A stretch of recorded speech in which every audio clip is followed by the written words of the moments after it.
The air was thick with tension. Cameras rolled, pens scratched against notepads, and every eye in the room was fixed on one woman who had built her entire career on the promise of control. But on this day, that control snapped. Sarah Huckabee Sanders, the governor who prided herself on discipline and composure, suddenly raised her voice. Her words weren't measured. They were sharp, jagged, and laced with frustration. "Don't lecture me on values," she barked, her face flushed, her tone more desperate than commanding. The room fell silent. Reporters shifted in their seats, unsure whether to keep typing or simply stare. And just across from her sat Congresswoman Jasmine Crockett, unflinching, calm, almost surgical in her stillness. She didn't interrupt. She didn't flinch. She simply let Sanders unravel.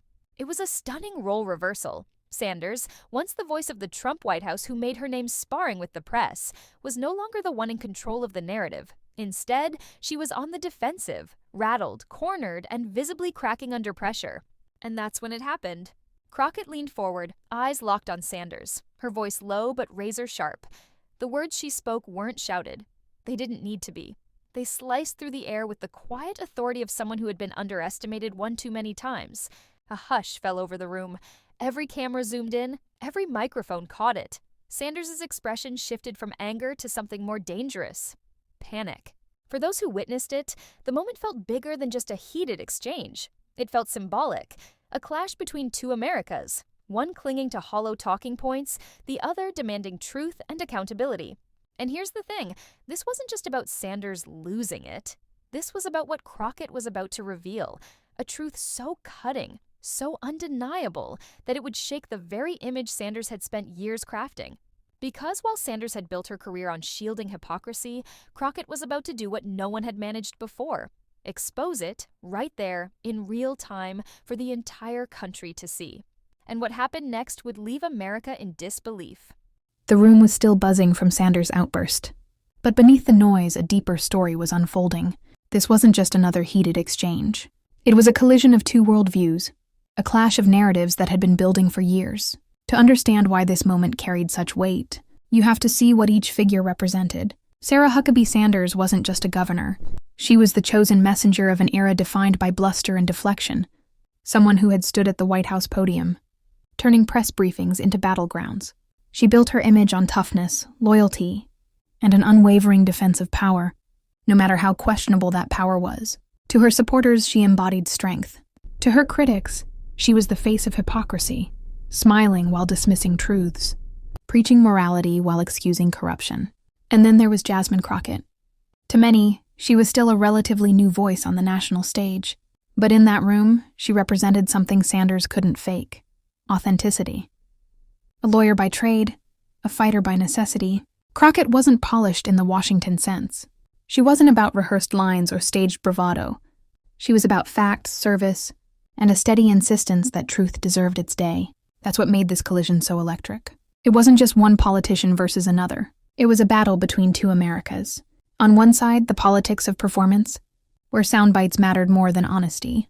On the other, the politics of principle, where lived experience and credibility could silence arrogance without raising a voice. And the stakes? They couldn't have been higher. America had seen leaders like Sanders before, leaders who cloaked their agendas in morality while betraying the very values they preached. Time and again, figures like her had managed to spin their way out of scrutiny. But Crockett wasn't playing the same game. She wasn't interested in sparring for headlines. She was interested in accountability. That's why this confrontation mattered. When Sanders raised her voice, she revealed more than frustration. She revealed fear. Fear that the narrative she had controlled for so long was slipping from her grasp. Fear that someone like Crockett, armed with truth and unshaken by bluster, could dismantle her image piece by piece. And it wasn't just the people in that room who would feel the tremors. The cameras were rolling. The microphones were hot. Within minutes, this moment would spill across social media, cable news, and dinner table conversations. Every raised eyebrow, every flinch, every mic drop line would be replayed, reshared, and reframed 1,000 different ways. This wasn't just about Sanders losing her temper. It was about credibility, leadership, and the growing divide between politics as theater and politics as service. And as the confrontation built, Crockett held something Sanders couldn't anticipate. To understand the weight of what Jasmine Crockett was about to do, we need to step back and look at who Sarah Huckabee Sanders really is. Not just the polished talking points, but the contradictions that defined her rise. Sarah wasn't new to the political stage. She was raised in it. The daughter of former Arkansas Governor Mike Huckabee. She inherited both a famous name and a carefully cultivated image. Faith, family, and conservative values. From the beginning, she positioned herself as a moral compass in public life, someone whose politics were rooted in decency and tradition. At least, that's what she wanted people to believe, because when she stepped into the national spotlight, that image began to crack. As White House press secretary under Donald Trump, Sanders made her reputation not on truth, but on deflection. Reporters came to expect half answers, contradictions, or outright denials from the podium. The role wasn't about clarity, it was about survival. And survival meant shielding power from accountability, even if it required bending reality in plain sight. Her tenure was so notorious that even official investigations revealed she had lied to the press on multiple occasions. But rather than weaken her career, it strengthened her reputation within her party. She was rewarded for loyalty, not honesty. For many Americans, that was the first red flag. Here was a public servant who seemed less interested in serving the public and more interested in serving power. But the contradictions didn't stop there. As governor, Sanders positioned herself as a defender of family values, frequently invoking morality, decency, and respect in her speeches. Yet she used that same platform to launch personal attacks, belittle opponents, and promote policies that critics argued hurt the very families she claimed to protect. She railed against what she called government overreach, while embracing state power when it served her agenda. She decried division, while weaponizing culture wars to score political points. It was a strategy that worked for a while. Her base applauded. Her speeches made headlines. She was elevated as a star among conservatives, a woman who could take the heat and own the libs. But beneath the applause, cracks were widening. Her critics saw her as the embodiment of political hypocrisy. They pointed out how she demanded civility while dismissing cruelty from her allies, how she claimed to value honesty while spinning falsehoods for political survival, how she clung to family rhetoric while ignoring the struggles of actual working families in her state. And then there was her style. Sanders had mastered the art of stonewalling. She used confidence as a shield, arrogance as a weapon, and indignation as her defense. For years it worked, until she came face to face with someone who couldn't be rattled. If Sarah Huckabee Sanders' story was one of inherited power and political theater, Jasmine Crockett's was something entirely different. Her path wasn't smoothed by legacy or family name. It was carved out of grit, persistence, and a relentless pursuit of justice. Born and raised in St. Louis, Missouri, Crockett didn't grow up in the corridors of power. She grew up in a working-class world where opportunities had to be fought for, not handed down. From the start, she knew what it meant to hustle, to stand tall even when the odds were stacked against her. Her early years were marked by determination. Education wasn't just a choice. It was survival. She pushed herself through school, ultimately earning a law degree. But unlike many who use law as a springboard to comfortable prestige, Crockett used it as a weapon, not for herself, but for others. She became a public defender, and that decision said everything about her character. While others sought high-paying law firm jobs, Crockett stepped into the trenches, defending people who couldn't afford justice on their own. She stood beside the poor, the overlooked, and the forgotten, often in courts where the system seemed rigged against them. Day after day, she saw the raw machinery of inequality. She saw how easily voices were dismissed, how quickly lives could be broken by a system designed to favor the powerful, and it lit a fire in her. That fire carried her from the courtroom to the political stage. Crockett didn't run for office because she wanted power. She ran because she had seen what happened when people without power had no one to fight for them. She carried with her the stories of clients who had been silenced, families who had been torn apart, communities that had been abandoned. When she entered politics, she brought that same defender's spirit. In Texas, she became known as a fierce advocate, someone who refused to back down, whether it was in debates on the floor or in defense of voting rights, reproductive rights, or economic justice. She wasn't afraid to clash with opponents far more powerful, because she had already faced battles far tougher than political sparring. And then she stepped onto the national stage as a congresswoman. From the moment she arrived in Washington, Crockett made waves.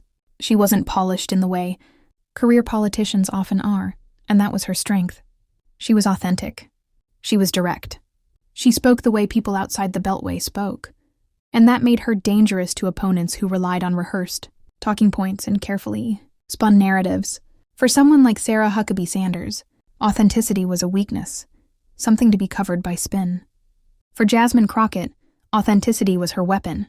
That's what made her confrontation with Sanders so symbolic. On one side stood the heir of a political dynasty, protected by power and privilege. On the other stood the daughter of working-class America, who had fought her way up not by inheritance. Crockett had been underestimated. Her entire life dismissed because she was a woman, overlooked because she was black, doubted because she spoke with passion rather than polish. And yet every time someone wrote her off, she proved them wrong. Her presence in Congress was living proof that resilience could outlast privilege, that grit could outshine arrogance. So when she sat across from Sarah Huckabee Sanders in that room, she wasn't just another politician facing off against a governor. She was the embodiment of every underdog who had been told to sit down and stay quiet. She carried with her the weight of communities that had been silenced, mocked and ignored, and that gave her words a power Sanders could never match. Because Crockett didn't need to raise her voice to make her point. She had lived the struggles that Sanders only talked about in abstract terms. She had fought real battles, stood beside real people, and seen the consequences of leaders who put image above integrity. Her calm in that moment wasn't weakness. It was strength forged through years of having to fight battles, with nothing but truth and determination. That's why, when Sanders snapped, Crockett didn't flinch. She had been here before, in different forms, her entire life. And she knew exactly how to respond. The truth is, Crockett was uniquely prepared for this confrontation. Everything in her story, from the courtrooms of Missouri, to the political brawls of Texas, to the halls of Congress, had trained her for the exact moment when hypocrisy would sit across from her, red-faced and rattled. And when that moment came, Crockett didn't just see it as a clash between two women. She saw it as her duty to the people who had sent her here, her duty to the families who couldn't fight back, her duty to a country that was tired of arrogance winning the day.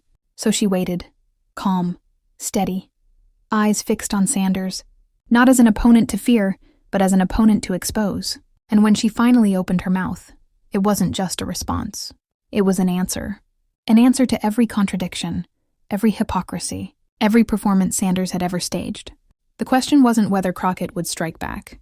The question was how devastating the strike would be, and how completely it would unravel the image Sanders had built her entire career upon. And what followed next would not disappoint.